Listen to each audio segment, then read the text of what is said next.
నా పేరు సాహితి. నేను ఒకరి కోసం హోటల్ రూమ్‌లో వెయిట్ చేస్తున్నాను. ఇక ఈ రోజుతో నా జీవితం తలకిందులవుతోంది. ఆ విషయం నాకు తెలుసు.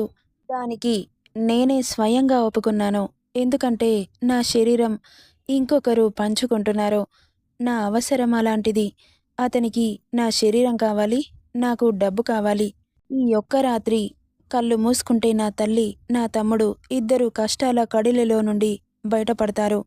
ఏం కష్టాలు అనుకుంటున్నారా? మా అమ్మని, మా తమ్ముణ్ణి కిడ్నాప్ చేసి నన్ను 20,00,000 ఇవ్వమంటూ బ్లాక్‌మెయిల్ చేస్తున్నారు. మాది పేద కుటుంబం. అంత డబ్బు నేను ఎక్కడి నుండి తీసుకొస్తాను? అందుకే నా శరీరాన్ని అమ్ముకుంటున్నాను. ఆయన ఎవరో నాకు తెలీదు. విచిత్రంగా ఆయనకి నా శరీరమే ఎందుకు కావాలి? ఈ లోకంలో అమ్మాయిలు కరువయ్యారా? అని పరిపరి విధాలా ఆలోచిస్తున్నాను. ఆలోచనలో ఉండగానే ఓపెన్ అయింది డోర్. ఉలిక్కిపడి చూశాను. 6 అడుగుల పర్సనాలిటీ. జిమ్ చేస్తాడేమో! చాలా ఫిట్‌గా ఉంది అతని బాడీ. బ్లూ కలర్ సూట్‌లో చాలా హ్యాండ్సమ్‌గా ఉన్నాడు. కానీ నేనెందుకు అతన్ని పొగుడుతున్నాను? ఈ ఒక్క రాత్రికి నా శరీరాన్ని అతనికిచ్చేస్తే నెక్స్ట్ మినిట్ అతనెవరో నేనెవరో. కానీ అతన్ని చూస్తుంటే నా గుండెల్లో గుబులు మొదలవుతోంది. హార్ట్ బీట్ రేజ్ అవుతోంది. చెమటలు పట్టేస్తున్నాయి. ఏం జరుగుతుందో ఏంటో అన్న భయం.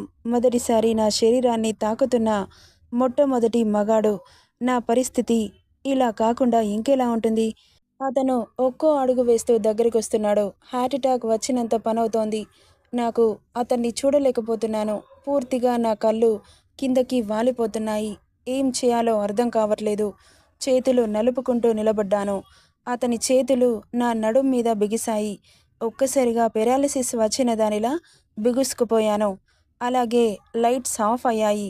ఆటోమేటిక్‌గా అతని రూపం నాకు కనిపించట్లేదు. అతని కళ్ళు మాత్రం డిమ్ లైట్ ఫోకస్‌కి బ్రైట్‌గా కనిపిస్తున్నాయి.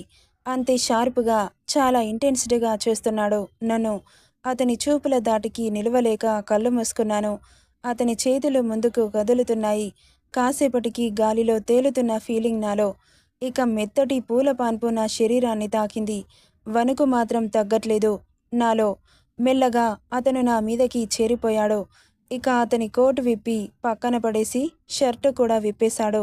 ఏ ఆచ్ఛాదనం లేని అతని ఛాతీ నా గుండెలకి తాకుతుంటే ఏదో తెలియని కలవరింత. ఇక ఒక్కొక్కటిగా నా ఒంటి మీద వలువలు దూరమవుతున్నాయి. అతని చేతులు నా ఒంటిని తడుముతున్నాయి. ఎలా అంటే చాలా ఇంటెన్స్డ్‌గా. అతని స్పర్శ నా శరీరంలో ఎన్నో వేల ప్రకంపనలను సృష్టిస్తోంది. అతని పెదాలు నా పెదాలపై ముద్రలు వేస్తున్నాయి. ఆ పెదాలని లాలీపాప్‌లా చప్పరిస్తున్నాడు. అలాగే నా నాలుకని అతని నాలుకతో పెనవేస్తున్నాడు. అతను అలా ముద్దు పెడుతుంటే నా ఒంట్లో ఏదేదో జరుగుతోంది. తెలియకుండానే అతని జుట్టులో పలికి నా వేళ్ళు అతని కుదుళ్ళని బిగించాయి. ఇక 3 నిమిషాలకి వదిలి నా కంఠం మీదుగా ఇంకా కిందకి వస్తూ నా ఎత్తైన హిమగిరి నిధులని అధిరోహిస్తున్నాడు. అతని చేతులు, పెదాలు చేసే మాయకి పూర్తిగా అతనికి బానిసైపోయాను. ఇక తమ్మకంతో అతన్ని హత్తుకొని అతని వీపుని నిమురుతున్నాను. అతని పెదవులు నా నడుం మీద నాట్యమాడుతున్నాయి.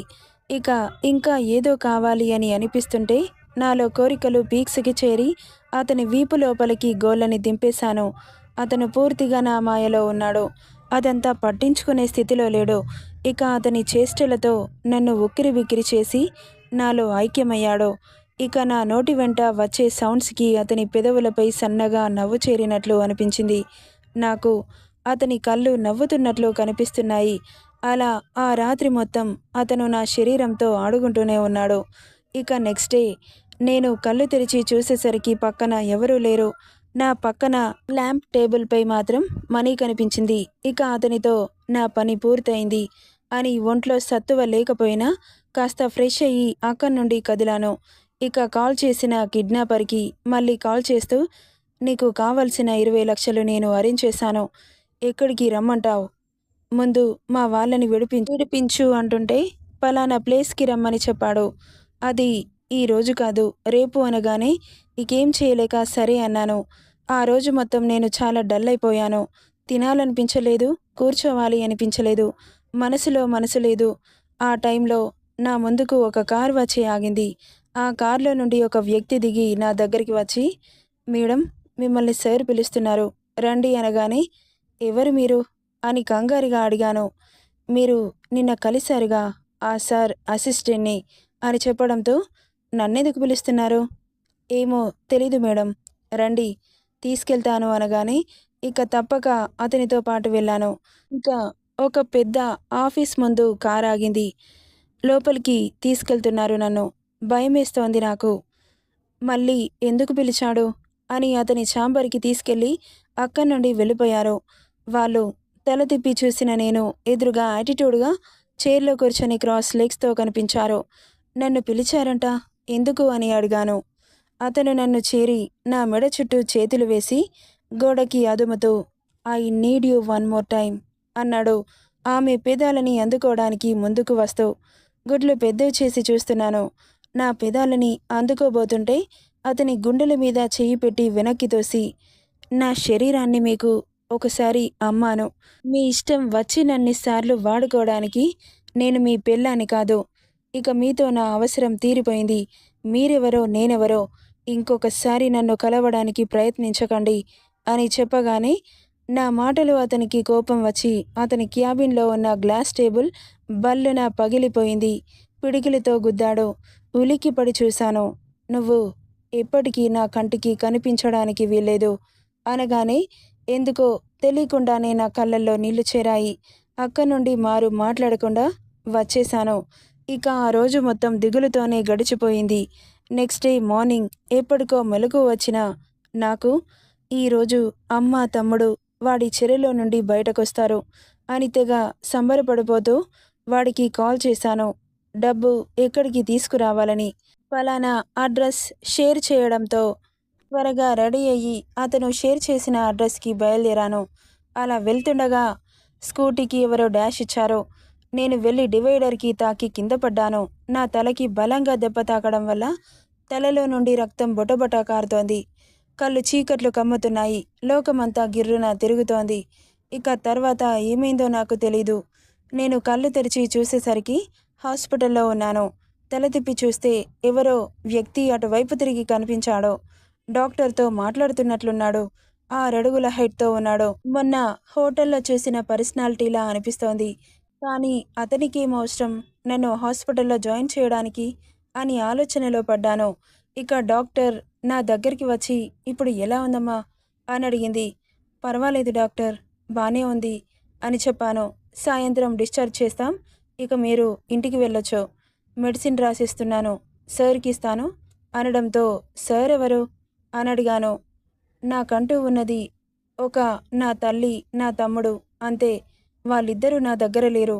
వాళ్ళ కోసమే వెళ్తుంటే యాక్సిడెంట్ అయింది అని అయోమయంగా అడుగుతుంటే, అయ్యో మీకు తెలీదా మేడం, మిమ్మల్ని హాస్పిటల్లో జాయిన్ చేసింది ఆ సారే మేడం.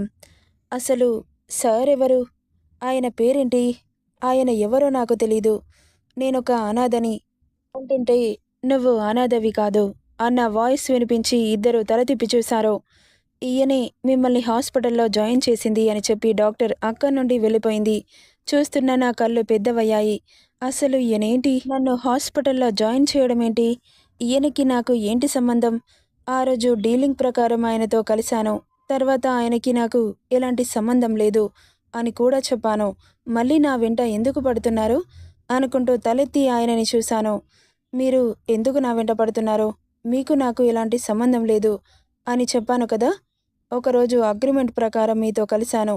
దానికి బదులుగా మీరు నాకు డబ్బిచ్చారు. ఇక అక్కడితో మన రిలేషన్ ఫుల్ స్టాప్ పడిపోయింది. ఎందుకిలా నన్ను వెంటాడుతూ వేధిస్తున్నారో అని సీరియస్గా అడుగుతున్నాను. ఆయన నా వైపు కార్నర్ స్మైల్తో చూస్తూ దగ్గరకొస్తున్నాడు. అతనెందుకలా నవ్వుతున్నాడో నాకు అర్థం కావట్లేదు, కానీ అతని నవ్వు మాత్రం నెగిటివ్ వైబ్స్ వస్తున్నాయి. ఇక నా దగ్గరికి వచ్చేశాడు. నా పక్కన కూర్చుంటూ నువ్వొక నైట్ కాదు, ఎవ్రీ నైట్ నాకు కావాలి. నీ కంపెనీ నాకు చాలా బాగా నచ్చింది. నీతో రాత్రి స్వర్గాన్ని చూశాను. అదే స్వర్గం రోజు కావాలనిపిస్తోంది. అలా ఉండాలంటే నీకేం కావాలో చెప్పు, చేస్తాను అనగానే అంత ఓపిక నాకు ఎక్కడి నుంచి వచ్చిందో తెలీదు. లేచి అతని చెంప చెల్లుమనిపించాను. నాకు ఎక్కడ లేని కోపం వచ్చేసింది. అతను మాట్లాడే మాటలకి, నేను కొట్టిన దెబ్బకి కూడా అతను రియాక్ట్ అవ్వలేదు. అదే స్మైల్ అతని పెదవులపై చేరింది.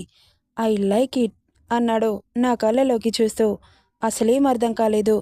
నాకు నా బుగ్గ మీద చెయ్యి పెట్టి నిమురుతూ, ఈవినింగ్ కారొస్తుంది, ఇంటికెళ్ళిపో. లేదు, నేను మా అమ్మ తమ్ముణ్ణి చూడాలి. అక్కడికి వెళ్తాను. యాజ్ యువర్ విష్ అని చెప్పి అక్కడి నుండి వెళ్ళిపోయాడు. ఇక ఈవినింగ్ డిశ్చార్జ్ అయ్యి బయటకు రాగానే నా ముందుకి కారు దూసుకొచ్చింది. మేడం, కారెక్కండి. నో థ్యాంక్స్ అని చెప్పి కాస్త ముందుకెళ్ళాను ఆటో కోసం. మీరు ఈ కారులో కూర్చోకపోతే మీ ముందుకి ఏ ఆటో రాదు, మిమ్మల్ని ఎక్కించుకొని వెళ్ళిపోదు అన్నాడు డ్రైవర్. ఇదేం టార్చర్ అనుకుంటూ, అసలు మీ బాధేంటి, ఎందుకు ఇలా నన్ను ఇబ్బంది పెడుతున్నారు అంటూ అరిచాను. నాకు తెలీదు మేడం, మిమ్మల్ని మా బాస్ ఎక్కడికి కావాలంటే అక్కడికి తీసుకెళ్ళమని చెప్పాడు. ఆయన మాటని శిరస వహించడం నా డ్యూటీ అంటుంటే ఇక ఓ గంట పాటు నిలబడ్డాను. అతను అన్నట్లుగానే ఒక్క ఆటో కూడా ఆగలేదు. ఇక వెళ్ళి తప్పక కార్లో కూర్చున్నాను. కార్ అక్కడి నుండి దూసుకెళ్ళిపోయింది. ఎక్కడికి తీసుకెళ్ళాలి మేడం అని అడుగుతుంటే అడ్రస్ చూపించాను. ఇక ఆ అడ్రస్ని ఫాలో అవుతూ నిర్మానుష్యమైన ప్లేస్లోకి తీసుకెళ్లాడు. అక్కడ ఒక బిల్డింగ్ కానీ ఒక్క మనిషి కానీ కనిపించట్లేదు. అడవిలా ఉంది. సిటీకి చాలా దూరం వచ్చినట్లున్నాం అని తెలుస్తుంటే ఆమెకు ఒంట్లో భయం మొదలైంది. ఏం చేయాలో, ఎక్కడికెళ్ళాలో అర్థం కావట్లేదు. ప్లీజ్ నాకు హెల్ప్ చేస్తారా అని అడిగాను. చెప్పండి మేడం, నన్ను కాస్త ఆ అడవిలోకి తీసుకెళ్ళండి అన్నాను. ఇక అక్కడ ఎలాంటి దారి లేకపోవడంతో అతను ఒక్కడే ఆ టైంలో దేవుడిలా కనిపించాడు నాకు. సరే మేడం అని నాతో పాటు కారు దిగాడు. చెట్లు బాగా ఉండడం వల్ల కారు లోపలికి వెళ్ళదు, నడిచే వెళ్ళాలి.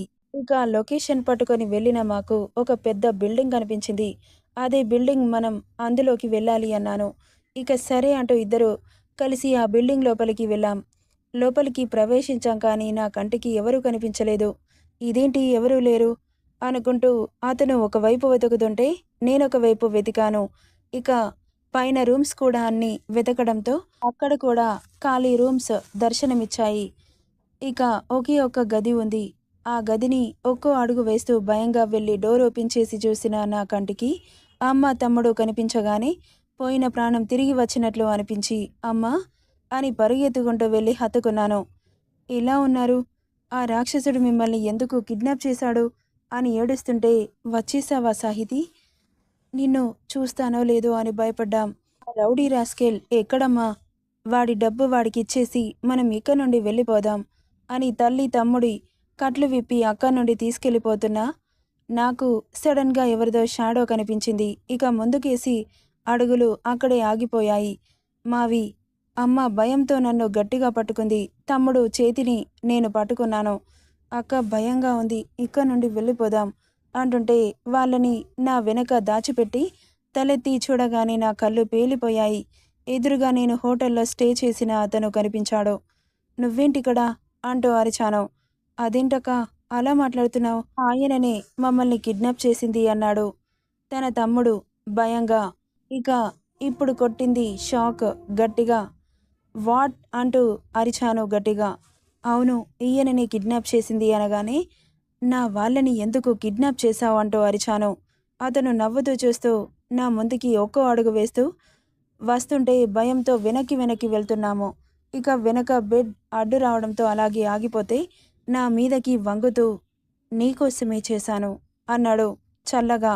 అప్పటి వరకు ఎంత టెన్షన్ పడిందో, వాళ్ళ అమ్మ తమ్ముడు కోసం ఎంత ఏడ్చిందో, ఈ గుండె పగిలిపోతుంది అన్నంత టెన్షన్ పడ్డాను. కానీ ఒక్క మాటతో తుస్సుమనింది. ఏంటి, నా కోసమా, ఎందుకు అని అడిగాను. నాకు నువ్వు నచ్చావు. నార్మల్గా నేను నీ దగ్గరికి వచ్చి నా పక్కన పడుకో అని అడిగితే చెప్పు తీసుకొని కొడతావు. ఇలా కిడ్నాప్ చేసి బ్లాక్మెయిల్ చేస్తే నాకు కావాల్సింది దొరుకుతుంది. ఒక్కరోజు మాత్రమే నీతో పడుకోవాలనుకున్నాను, కానీ నీతో కలిసాకే తెలిసింది ప్రతిరోజు నువ్వు కావాలని, ప్రతి రాత్రి నీతో గడపాలని, నీలో ఎన్నిసార్లు కలిసినా ఇంకా ఇంకా కలవాలనే తపన నా నరనరంలో పాకుపోయింది. అందుకే జీవితాంతం నా దగ్గరే ఉంచుకోవాలనిపిస్తోంది. పిచ్చిగా మాట్లాడకు. నువ్వు నీ అవసరం కోసం ఏదైనా చేసే గనుడివే అని నాకు ఇప్పుడే తెలిసింది అన్నాను కోపంగా. అందుకే నాతో లైఫ్ లాంగ్ ఉండిపో. నీకు కష్టాన్ని కాంపౌండ్ వాల్ దాటకుండా చేస్తాను. నీ సమస్యలన్నింటినీ నేను పరిష్కరిస్తాను. లేదు, నేనుండను. ఉండకపోతే నీ వాళ్ళని నీకు అప్పజెప్పను. ఏంటి బ్లాక్‌మెయిల్ చేసి నన్ను నీ దగ్గర ఉంచుకోవాలని ఫిక్స్ అయ్యావా? నువ్వు ఎలాగైనా అనుకో. నాకు మాత్రం నువ్వు కావాలి. వస్తావా లేక నీ వాళ్ళని ఇక్కడే బంధించేయమంటావా? అనగానే తల తిప్పి తల్లిని, తమ్ముడిని చూసింది. మరి నా తల్లి, తమ్ముడు ఎక్కడుంటారో? నేను వాళ్ళని వదిలి రాను. ఎక్కడేంటి? మన ఇంట్లోనే ఉంటారు. వాళ్ళని నువ్వు వదిలినా నేను వదలను. మన ఇంటికి తీసుకెళ్తాను అనగానే అప్పటి వరకు నా తల్లి, తమ్ముడు గురించి టెన్షన్ పడ్డా నేను కాస్త మనసు కుదుట పడింది. కానీ ఇలా భయపెట్టించి నన్ను అతనితో ఉంచుకోవాలని ఎలా అనుకుంటున్నాడు? అస్సలు ఈయన మనిషా లేక రాక్షసుడా? అనుకుంటూ అతనితో పాటు వెళ్ళాను. అసలెందుకు నేను ఇతనితో ఒక రాత్రి గడిపాను? డబ్బు కోసం. కానీ ఆ కిడ్నాప్ చేసిందే వీడు అని తెలిసాక కోపం వస్తోంది నాకు. ఇక ఇంటికి వెళ్ళిన మేము షాక్‌కి గురయ్యాము. చాలా అందంగా ఉంది వాడి ఇల్లు. చాలా పెద్దగా. నేనెప్పుడూ అలాంటి ఇల్లు చూడలేదు. అక్కా, ఇల్లు చాలా బావుంది కానీ భయంగా ఉందక్కా అన్నాడు నా తమ్ముడు. తనలా భయపడుతుంటే తల తిప్పి మా వైపు చూశాడు.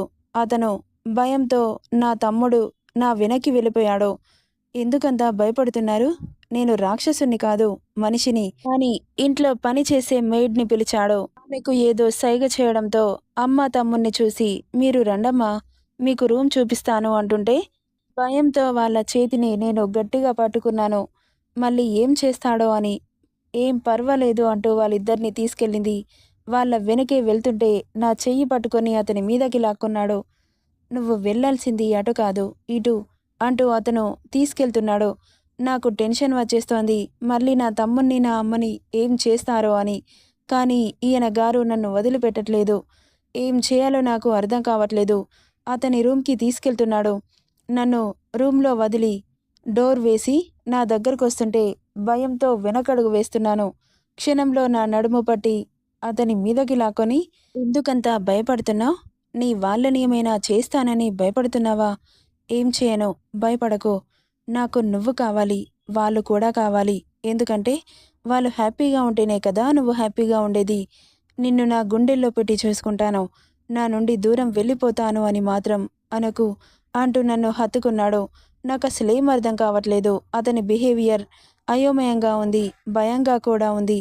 టెన్షన్ పడకు. నిన్ను, నీ వాళ్ళని నేనేం చేయను అని మృదువుగా చెప్పాడు. నా మనసులో మాటలు అతనికి అర్థమైనట్లుగా. ఇక అతన్ని అర్థం చేసుకోవడానికి నాకు 6 నెలలు పట్టింది. అతని ప్రేమలో నన్ను ఎంత ముంచాడో నాకు మాత్రమే తెలుసు. అమ్మని, తమ్ముని కూడా అంతే ప్రేమగా చూసుకున్నాడు. తమ్ముడికి మంచి చదువు చెప్పించాడు. ఇప్పుడు వాడు ఆయన కంపెనీలోనే పీఏగా పనిచేస్తున్నాడు. ఇక ఒకరోజు హడావిడిగా వచ్చి బయటకి వెళ్దామన్నాడు. ఎందుకు అని నేను అడిగినా చెప్పలేదు. నన్ను తీసుకుని బయటకి వెళ్ళిపోయాడు. నేను ఎప్పుడూ అడగలేదు గుడికి తీసుకెళ్ళమని. కానీ నన్ను తీసుకుని గుడికెళ్ళాడు. నాకు చాలా సంతోషం అనిపించింది. ఎందుకంటే దేవుడంటే నాకు చాలా ఇష్టం. ఈయన దగ్గరికి వచ్చినప్పటి నుండి నేను గుడినే మర్చిపోయాను. ఎందుకంటే ఈయనే నాకు దేవుడయ్యాడు కాబట్టి. అక్కడ అది గుడి అని తెలుసు. అందరూ ఉన్నారని కూడా తెలుసు. అతన్ని గట్టిగా హత్తుకున్నాను. నా తల మీద చెయ్యి వేసి నిమురుతూ నుదిటిన ముద్దు పెట్టి, ఇది గుడి, నాట్ అవర్ బెడ్రూమ్ అని నవ్వాడు.